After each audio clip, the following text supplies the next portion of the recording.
Latinísimo, nuestra TV online presenta El Gabinete del Dr. Caligari, con Pedro Alejandro González e Iván Pozos. Hoy con el tema ¿Por qué nos gusta el terror?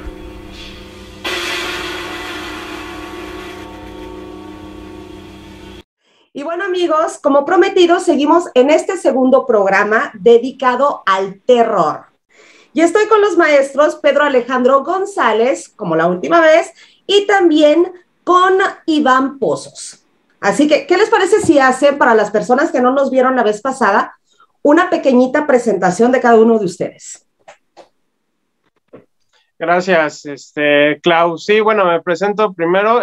Soy Pedro Alejandro González, licenciado en Psicología, egresado de la Facultad de Estudios Superiores UNAM, Universidad Autónoma de México, en Iztacala, Estado de México, y actualmente me desempeño como psicoterapeuta. Soy licenciado en Psicología y funjo como psicoterapeuta en un consultorio particular, pero desde hace más de 10 años estoy con mi compañero Iván Pozos en el proyecto de análisis, investigación y divulgación de géneros, el Gabinete del Dr. Caligari.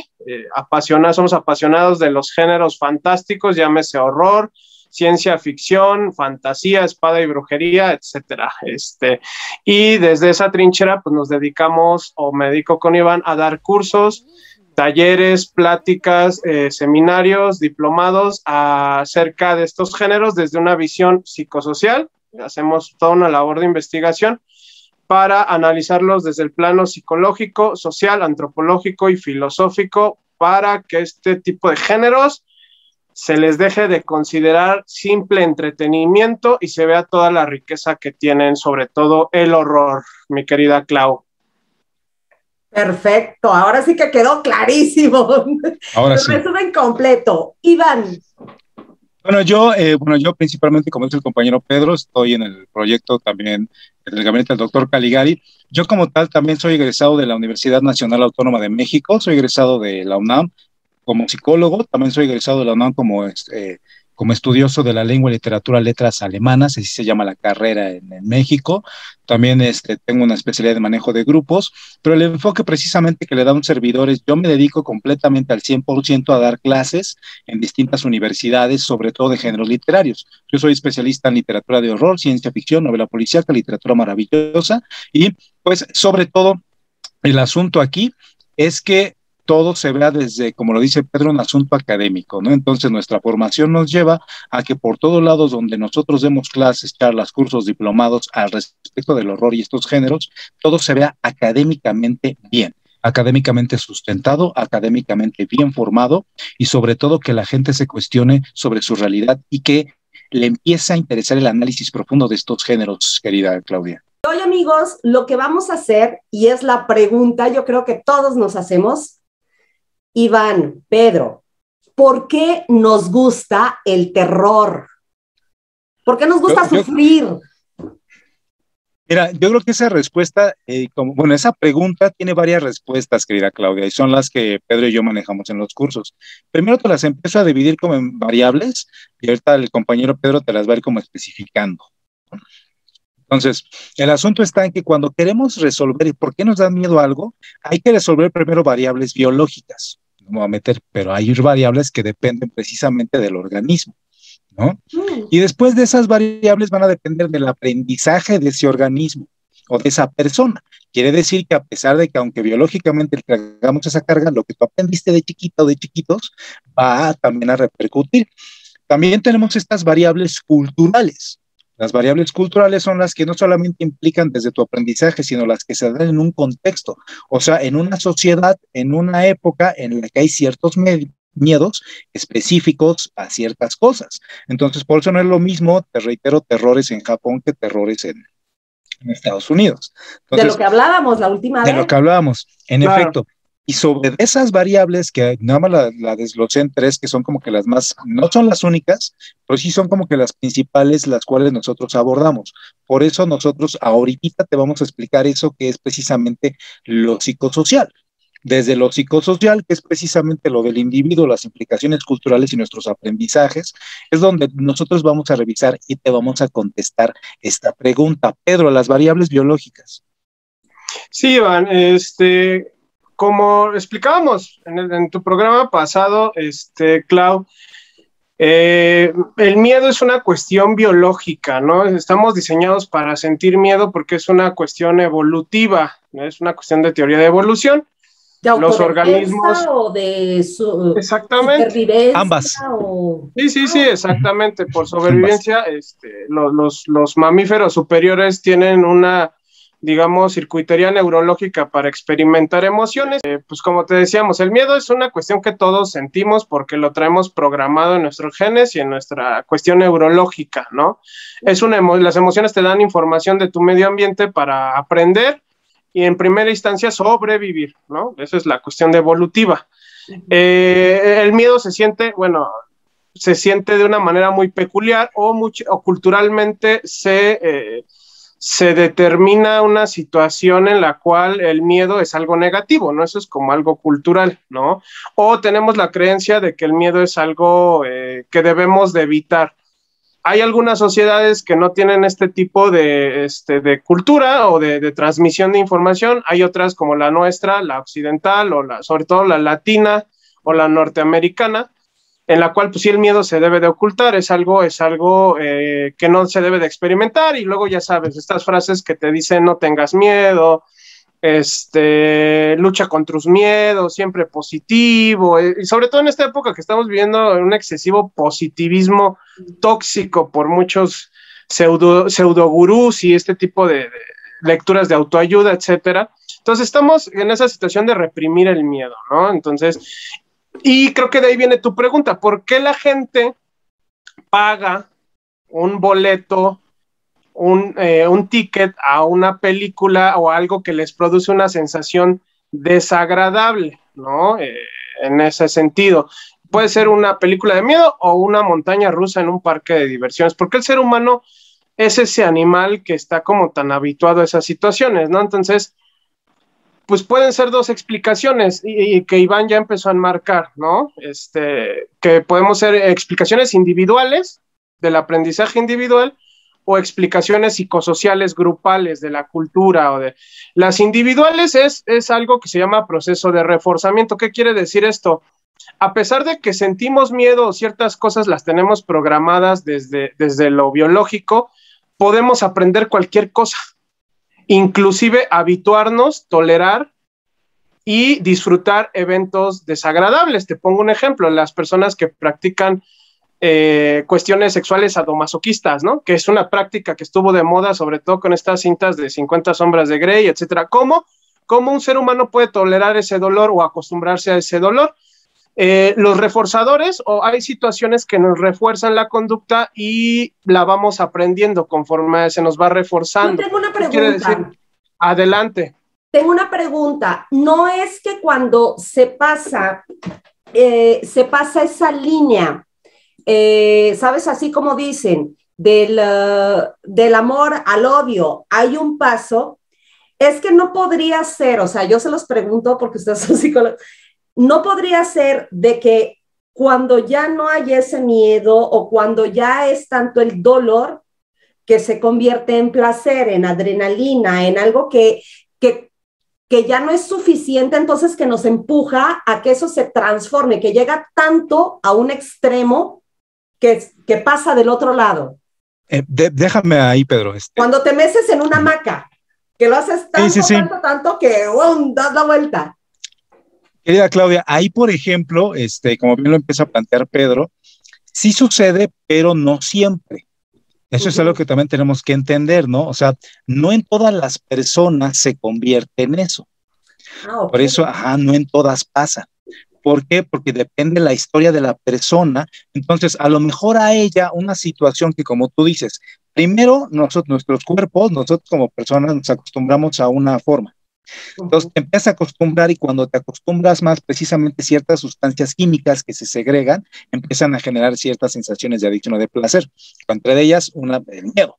Entonces, no en todas sucede digamos, en el mismo suceso. A lo mejor en algunas sucede en el cine, en algunas en las prácticas sadomasoquistas, en algunas las carreras de coches, la adrenalina. Entonces, a lo mejor sí sentimos ese placer, pero no a fuerza al miedo. Hay gente que se acostumbra en su práctica a ver cine de terror, pero no está acostumbrado, por ejemplo, a aventarse al bungee. O de un paracaídas. Exacto. Biológicamente es la misma reacción, pero culturalmente y tus aprendizajes como persona te llevan a llevarlo hacia otra cosa, o sea, sentirlo al cine, ellos lo sienten en otro lado. Entonces, lo que plantea Pedro, hacia dónde íbamos, es que, ahí está Pedro, te lo dirá muy bien, la postura también a nivel psicosocial es que ya viste que sí son cosas también, no solamente para todos, son individuales, por eso no a todos aplica. Y eso es lo bonito de la especie humana. Lo que hacemos en estos estudios es que, bueno, hay parámetros comparativos y variables que sí son para la mayoría, ¿no? Pero no es que sean así en todos. El asunto aquí es que, mira, cuando tú ves cine de terror, muchas veces lo que el terror te muestra es lo que culturalmente, socialmente, y te lo va a decir Pedro, no queremos ver de una comunidad o de una norma. El terror transgrede las normas, nuestros esquemas. Cuando transgrede, no a todos les agrada. Y hay algunos que sí porque están acostumbrados. Mira, es un aprendizaje. ¿Te acuerdas en México cómo nos educaban? En México es un aprendizaje, duérmete niño, duérmete ya, si no adivina quién viene y qué te va a hacer. Eso es nos te están enseñando algo. Entonces, ya viste, nos están enseñando a temerle a algo. Y al enseñar, esto es cultural, al enseñarlos a temerle algo, ahí es donde va Pedro, empiezan estas variables de corte cultural y social que amplías. Por eso nos gusta el terror a algunos y a otros no, y algunos lo disfrutamos. Por eso, una cuestión son como los miedos que se dicen algunos especialistas son biológicos, o sea, como a la oscuridad. ¿Por qué? Porque son cuestiones que dejan indefensa a una especie, ¿no? O sea, nosotros, a diferencia que otros animales, no vemos en la oscuridad, o a ciertas formas como asociadas a peligro, como animales ponzoñosos. Por eso, en experimentos con niños de ciertos meses de edad, o sea, inclusive antes de que alcancen el año de edad, se han hecho experimentos sobre las cuestiones de fobia para ver que sí, en algún momento pueden ser cuestiones biológicas, ciertos patrones o ciertas formas que empezamos a ver como peligrosas. Un ejemplo, el ruido fuerte. Un ruido fuerte te puede espantar a ti o a un niño de meses de recién nacido. Es un estímulo que a nivel biológico representa un ruido fuerte, peligro. O sea, no te vas a quedar a investigar si es el ruido de una corneta, del choque de un automóvil, de un balazo, simplemente te espantas y corres o te paralizas, ¿no? Que es una reacción biológica primaria. La reacción de huida o de defensa, que le dicen ahí en cuanto a las situaciones de miedo. Sin embargo, lo que aprendes ya particularmente en tu barrio, en tu medio ambiente, en tu familia, con tus amistades, eso se llama historial de reforzamiento. ¿Qué quiere decir eso? Las experiencias a las cuales te expones y aprendes a lidiar o no con esas experiencias. Por eso hay gente que le gustan mucho los animales y que tolera las arañas, y hay gente que no tolera las arañas, hay gente que tolera la oscuridad, a pesar de que se haya nacido con un cierto miedo a la oscuridad o una cuestión de defensa a la oscuridad. Hay gente que se le acostumbra a que la oscuridad es una situación natural y que no hay que tener miedo. Eso se llama aprendizaje. El aprendizaje se moldea conforme a las experiencias que tenemos en el medio ambiente. Entonces, por eso cada miedo es distinto, y en literatura, pues sí, o sea, la cuestión de la imaginación o de ciertas cuestiones del lenguaje nos hace entrar mucho en una cuestión como de nuestra historia de reforzamiento, a diferencia del cine. El cine es más colectivo. El cine tiene una tarea muy difícil de agarrar símbolos e imágenes que representen esos miedos o tabús culturales, porque también aquí hay una situación interesante. El horror no, y en tanto en cine y en literatura, no siempre es acerca de la cuestión del miedo, sino tabús, la violencia, las situaciones de muerte, el duelo, el racismo, o sea, temas difíciles para la cultura, y creo que esa es la variable psicosocial, temas difíciles para la cultura que no son propios de otro tipo de cine o subgéneros como la comedia, el drama, el romance, etcétera. Temas que no se hablan, por ejemplo, qué pasa después de la muerte, qué pasa durante la muerte, qué pasa cuando una persona se convierte en alguien violento o violenta, qué pasa cuando una comunidad ejerce la violencia, esos tabús que no estamos acostumbrados a ver. El cine y la literatura de horror también lo manejan, o sea, no nada más es en cuanto a generar sustos, porque esa es una idea que tiene el público. Es horror, no me gusta porque nada más es generar sustos o que me vaya yo a asustar a una sala de cine y no me gusta, ¿no? No, también habla de temas que la cultura considera prohibidos, por eso Iván dijo que era una cuestión de transgredir esos temas. Claro. Y me recuerdo una frase que leí en un reportaje, una entrevista que le hacían a Guillermo del Toro, donde él se atrevía a decir que el horror era el último género espiritual en una sociedad material. ¿Por qué? Porque el horror te habla del destino final de todos los hombres, la muerte. ¿Y qué hay después de la muerte, no? Con los fantasmas, los vampiros, los zombies, etcétera, ¿no? ¿Qué hay con la naturaleza del hombre? ¿Somos malignos por naturaleza o la sociedad nos vuelve así, ¿no? En las películas que tratan este tipo de tema, o los monstruos como los que se transforman, como los hombres lobo, o ciertos mutantes, etcétera. Entonces, esa es la cuestión psicosocial. ¿Por qué agrada o por qué está agradando últimamente, aparte de todas estas variables individuales, Claudia? Ahí, espérame, Pedro, para que aterrizarlo a Claudia, Iván. Porque mira, lo que la gente tiene que entender para que nos les guste el horror es que entienda que el horror son alegorías, el horror es arte. Eso yo les quería preguntar. Eso, ajá, es que creo que el punto es... Pedro de Guillermo del Toro, yo les quería preguntar, o sea, ustedes que son personas sinceramente muy preparadas y que saben del tema, a ver, si les pregunto a ustedes, ¿qué es el horror? ¿Qué es el terror? Y, por ejemplo, hasta saber cuál es la diferencia del horror y el terror. Yo tendría 3 preguntas. A ver, 1, ¿qué es el horror? 2, ¿qué es el terror? Ajá. Y 3, que entráramos de lleno a, joder, ¿por qué nos gusta? Ajá, ya está así. Vamos a aterrizarlo así, querida Claudia. A ver. ¿No? O sea, porque esto que te está planteando el compañero, esto que nos plantea el compañero Pedro, es precisamente una explicación, una de muchas que tratamos de entender por qué nos gusta el horror. Entre esas está definirlo, o sea, separarlo. Fue en el siglo XVIII que precisamente muchos autores, cuando empezó de moda la novela gótica, entre ellos Sam Radcliffe, una muy famosa que tiene Los Misterios de Udolfo, fue de los primeros a empezar a delinear la definición entre horror y terror. Ahora, esto va a decir, aunque nos hagan burla a los psicólogos, porque para todo es depende, ¿no? No siempre es así. Cuando tú quieres definir horror y terror, depende. Uno, depende el lenguaje y el área de estudio. En estudio literario y en estudio estético, el terror en inglés implica la cuestión sobrenatural, porque viene de terror, de terrorific, ¿no? Entonces, todos los estudios en inglés plantean la cuestión de terror como sobrenatural. En cambio, en español y en áreas de humanidades, terror implica más bien la cuestión física, el asesino, el real. Okay. Por eso tengo que depende, entonces va a depender el área de estudio y el lenguaje que manejes, entonces va a ser horror. Entonces, terror, si es estudio estético y de literatura y cine, en inglés, es sobrenatural, y horror es la cuestión precisamente del físico, pero en español y en estudios humanistas como psicología, sociología y antropología, es al revés. Entonces va a depender, no creas que es así como de, va a depender el área de estudio. Entonces, si lo quieres ver desde las humanidades, es distinto. Y 2, no, ya junté las 2, mira, ya te junté las 2, que es interesante porque cuando el horror y el terror se conjuntan, lo que dice Rafael Llopis es esto: ¿cómo defines el cuento de miedo o el cuento o el cine de terror? Es aquella narrativa cuyo objetivo principal es dar miedo. Y nos lo preguntan nuestros alumnos, Pedro no me va a dejar mentir, cuando nos preguntan, oiga maestro, ¿y esto es terror psicológico? A ver, todo buen terror es psicológico independientemente de si tenga fantasmas o no. Porque el fantasma es una alegoría de que no dejaste ir, no dejaste pasar y que no te crees que se haya ido, te cuesta lidiar con esa pérdida y el fantasma es la alegoría en el siglo XIX de eso.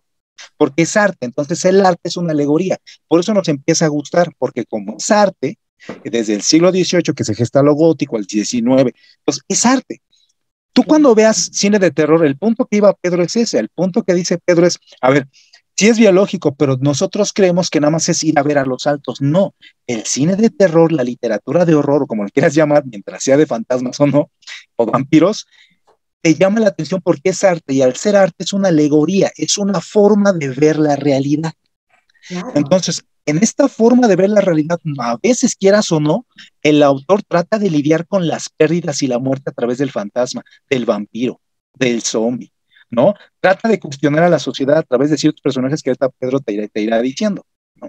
Entonces, nos gusta porque cada época crea su narrativa de miedo que se instaura en lo que nos han dicho, en lo que no creemos y en nuestros temas tabú, como dice Pedro. David Punter, que tiene un texto que se llama Historia de la novela gótica del 1765 al día presente, te lo dice, los 3 temas del horror no es que tenga muerte, no es que tenga sangre. ¿Tú crees que todo lo que es horror es con sangre? No es cierto. Kill Bill tiene mucha sangre.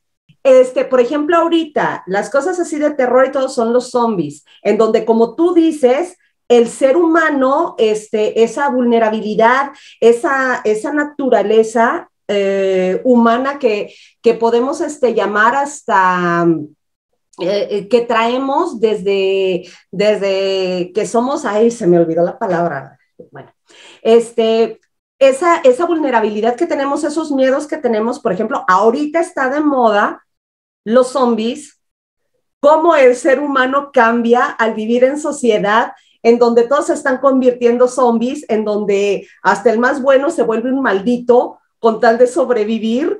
Entonces, ¿creen que sea de acuerdo a la época también? Las generaciones, ¿tenemos diferentes miedos? Pedro. Claro, sí, mira, ahí hay una cuestión interesante. Decía por ahí otro estudioso en su libro El legado de los monstruos, el maestro Padilla, que falleció hace unos 3 años, Ignacio Padilla, nos dice que, haciendo una referencia a la ley de termodinámica, el miedo no nace ni se destruye, simplemente se transforma. El miedo de la peste en la Edad Media es el miedo a la pandemia que está actualmente en nosotros. El miedo a las situaciones de posesiones demoníacas es ahora el miedo a perder la razón y entrar en depresión o desarrollar un trastorno psiquiátrico, ¿no? O sea, los miedos siempre han existido porque pues somos una entidad frágil, como a pesar de toda nuestra ciencia y tecnología. Cada época va a explicar, va a dar un consuelo a ese miedo, una serie de explicaciones, una serie de, digamos, primeros auxilios, o simplemente no lo va a poder hacer, ¿no?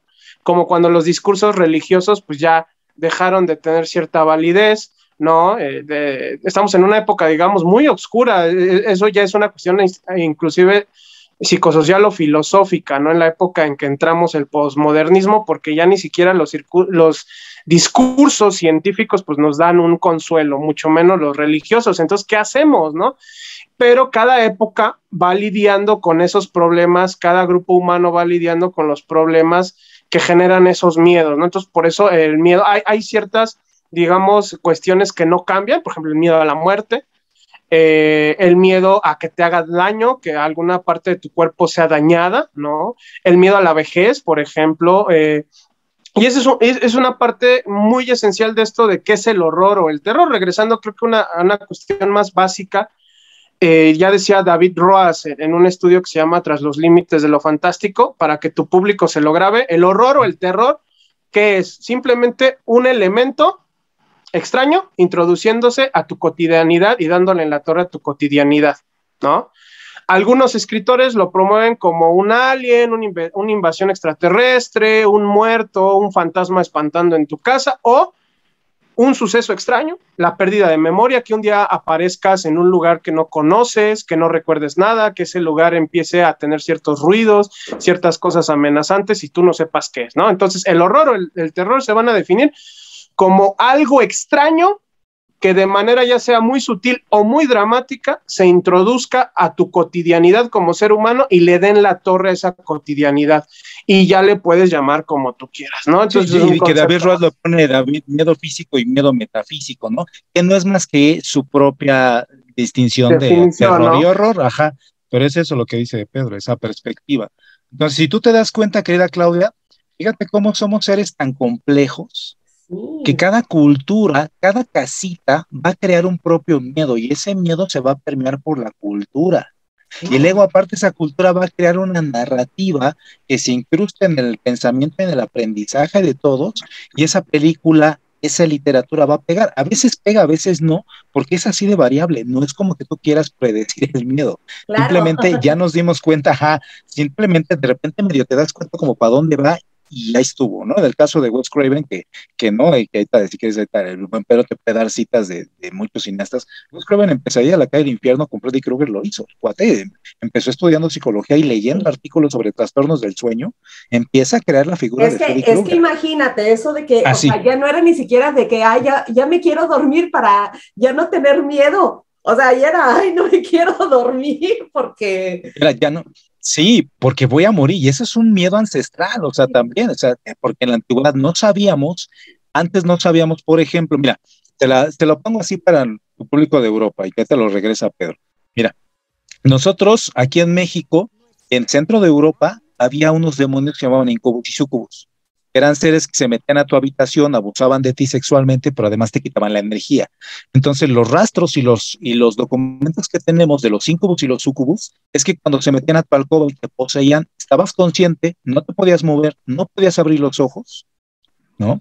Y que pues estabas casi escuchando todo, pero no podías que regresar a la realidad. Se te subía el muerto, como decimos. En México, exactamente, en México le llamamos se te sube el muerto. Claro. Cada cultura le da una explicación. Ese es un fenómeno inexplicable. En ese entonces, ahorita ya lo tenemos, pero en ese entonces no se daba. ¿Y qué quiere decir? Que cada cultura le pone un rostro a eso que no entendía y crea su propio mito, Pedro. Y eso es como, se resume en una palabra, Claudia, y algo que desde que somos seres, digamos, pensantes, con uso del lenguaje en este planeta, pues es una situación como de miedo a lo desconocido. Lo desconocido, que puede ser cualquier cosa, desde la muerte, el porvenir, el espacio exterior, el cuerpo humano, ¿no? Uh-huh. Lo desconocido siempre ha implicado una amenaza para las cuestiones sociales. Como seres sociales necesitamos reglas y lo desconocido rompe las reglas, ¿no? Entonces, muchos procesos que ahorita son bien naturales, como es, pues es una pesadilla o es un fenómeno neurológico esto de que se me subió el muerto, en épocas determinadas causaban pavor. ¿Por qué? Porque eran desconocidos, ¿no? Sí. La cuestión de los sucubos, incubos que se iban, pues es la explicación de algo bien sencillo para los actualmente, monstruos, frailes, ¿no? Actualmente son los sueños húmedos, ¿no? Los sueños sexuales, ¿no? Pero en esa época pues eran demonios, ¿no? En esa situación. Y lo desconocido es una cuestión que aunque seamos una sociedad informada con tecnología, tú estás en Francia, nosotros en México, es una sociedad de maravillas tecnológicas, sigue habiendo puntos desconocidos, y más durante esta pandemia, ¿no? De hecho, el porvenir humano, en cuanto a predecir el futuro de qué nos va a pasar como sociedad, sigue siendo un elemento bien desconocido, y eso nos da temor. Y por eso voy al punto de por qué nos atrae tanto, sobre todo en este tiempo moderno, porque fíjate que hay películas ya de horror que se les llama de art house cinema, o películas ya catalogadas como cine de arte de horror, uh-huh. Midsommar, El Faro, ya cineastas serios están haciendo horror. Lars von Trier, por ejemplo, que se aventó a hacer una historia sobre un asesino serial, o sobre una situación de una pareja en el bosque con estas cintas como no recuerdo ahorita el nombre, es una cinta muy violenta, de esta de Lars von Trier, que tiene una trilogía ahí, pero en algún momento ya hablar a nivel social del cine de horror nos mete a hablar de cómo es el porvenir humano y qué podemos hacer ante lo desconocido, ¿no? Por eso sí. Suena paradójico, pero también nos da una especie de consuelo ante lo que está pasando, ¿no? Por ejemplo, ahorita vas a ver, y el cine zombie entró ahorita, que el cine zombie surge o tiene un repunte en el año 2000, del año 2000 en adelante, porque precisamente después de los atentados del 11 de septiembre, no sé si recuerdes que empezaron a hablarse de rumores de cartas de Anthrax, de futuras pandemias, ¿no? Desde principios del siglo estamos con este miedo que ya es real a que los seres humanos no podamos controlar una infección. Por eso los zombies se extienden, ¿no? Y también otro miedo a que no nos podamos controlar nosotros como humanidad, que estamos compre y compre, consume y consume, y no nos interesa si el planeta está bien, si los más pobres están bien, como zombies. ¿El zombie qué hace? Se reproduce, muerde, come y sigue.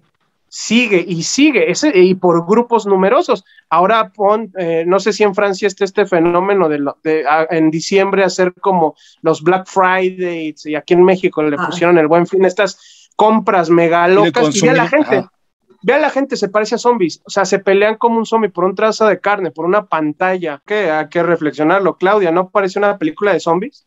Toda la gente abalanzándose, toda la gente queriendo papel, sin hacer una reflexión, como bien dices, racional, como los zombies, o sea... Y las preguntas de los zombies son eso, fíjate las preguntas de los zombies. El zombie a veces te dice, ¿estás preparado o preparada?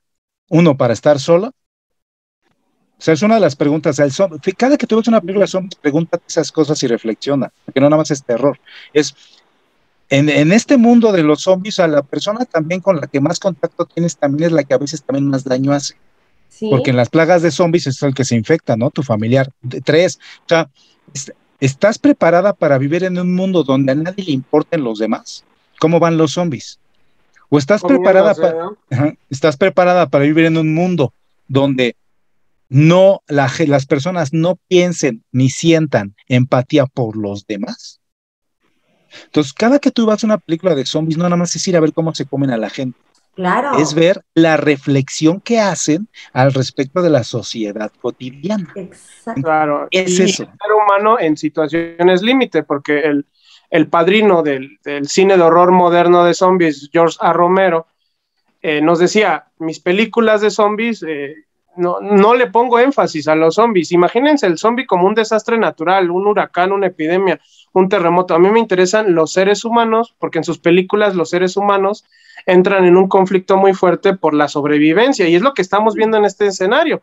En el escenario, desde el 11 de septiembre, desde las Torres Gemelas, con las subidas y bajadas de la economía, estamos viendo que la sociedad se está enfrentando a cambios que tal vez no salgan muy bien librados, como los cambios de esta pandemia. Por eso muchos directores, ya recordé la película esta de Anticristo de Lars von Trier, muchos directores que hacían cine tradicional o de arte, están viendo al horror, a directores ya viejos como John Carpenter, como Romero, porque se están dando cuenta de que el horror tiene poderosísimas alegorías de lo que nos está pasando como sociedad, y es ahí donde atrae a nivel grupal.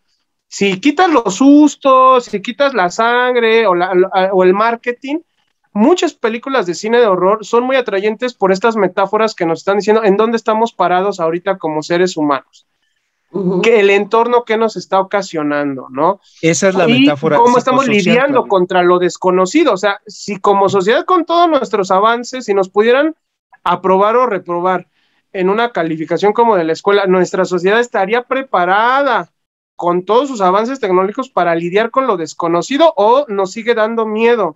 Nos seguimos haciendo en los pantalones, aunque tengamos un iPod o que nos sintamos muy seguros en nuestras casas, ¿no? Como un mensaje contra el egocentrismo, esas situaciones. El horror tiene metáforas muy poderosas sobre nuestras situaciones que estamos viviendo. De ahí por eso muchos directores de cine de arte como Lars von Trier, Spike Lee, Jim Jarmusch, que hacía cine de arte, pues ya hizo esta película de vampiros que es Solo los amantes sobreviven. Y una de zombies. Ya muchos directores de cine serio están haciendo cine de horror, o en festivales, por ejemplo, tú que estás allá en Francia, el de Cannes, el Festival de Cannes de cine serio, ¿no? Reconoció hace 2 ediciones a John Carpenter, que es director de Halloween, La cosa del otro mundo, o sea, un director hecho y derecho de cine de horror. El horror es esa magia, o sea, es esa magia del arte de hacer una reelaboración de la realidad y trasladarla en alegoría. Entonces, para cerrar, porque ahora sí que este tema es tan extenso que ahora sí que no podemos decir en una sola palabra la respuesta, porque tenemos que conocer y que investigar y que saber muchos otros temas para poderlo entender. Pero, por ejemplo, a la gente que nos está viendo, así todo simple, ¿por qué nos gusta? ¿Por qué es el placer del ser humano? ¿Por qué me gusta sentir bien? Simple. Yo te lo puedo hacer así y ahorita Pedro lo va a complementar para cerrar. Perfecto. ¿Por qué nos gusta? Estas le llamamos nosotros variables, pero el hecho para que la gente le entienda es ¿por qué te gusta el horror? Bueno, porque precisamente el cine de terror, debido a que también es arte y aquí es una implicación narrativa, los seres humanos nos gusta contar historias. Y la forma de contar historias siempre nos ha llevado desde la antigüedad, desde nuestro propio lenguaje, a entender el mundo. Los seres humanos necesitamos entender el mundo. Y una forma de entender, porque ahí te va a decir Pedro otra variable, una forma de entender el mundo también es el cine de terror. Entender por qué muere la gente, por qué la muerte, por qué la pandemia. Tratar de lidiar con eso es contarnos historias. Es querer saber más allá, ¿no?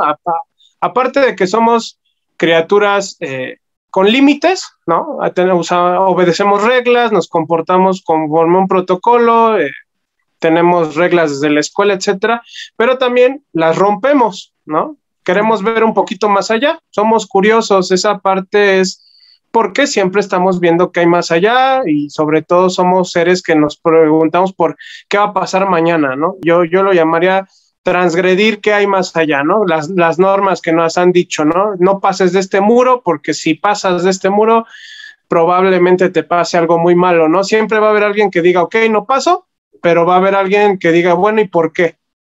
Bueno, chicos, ha llegado el fin de este programa, o sea, ha sido un placer nuevamente porque uno se envuelve en todo esto que uno no sabe, pero que ustedes nos pueden explicar también. Ha llegado el momento de despedir este programa. ¿Algo más que quieran agregar? Pues nada, solo que sean incómodos y vean mucho horror. Sí, no, digo, pobrecito ahorita que nos dicen que los franceses son ahorita medio recatados en cuanto a eso, pero ya con internet, entonces busquen, hay un sinfín, no se queden con que el horror nada más es una cuestión para hacer saltitos en la sala de cine o puede generar cuestiones incómodas. El horror, recalco, lo que decía Guillermo del Toro, es el último género espiritual en un mundo material. Entonces, sí, vean mucho horror, sean incómodos y tengan felices pesadillas. Sobre todo eso. Muchísimas gracias, chicos. Y bueno, ¿qué les parece si nos vemos la próxima vez? Vayan pensando el tema que vamos a tener. Claro. Yo les mando muchísimos besotes. Ahora sí que desde París hasta mi bello México, miles de besotes. Muchísimas gracias. Gracias por la paciencia que me tuvieron desde ayer. Y bueno, yo les digo hasta la próxima. Hasta la próxima, querida Claudia. A ti y al público.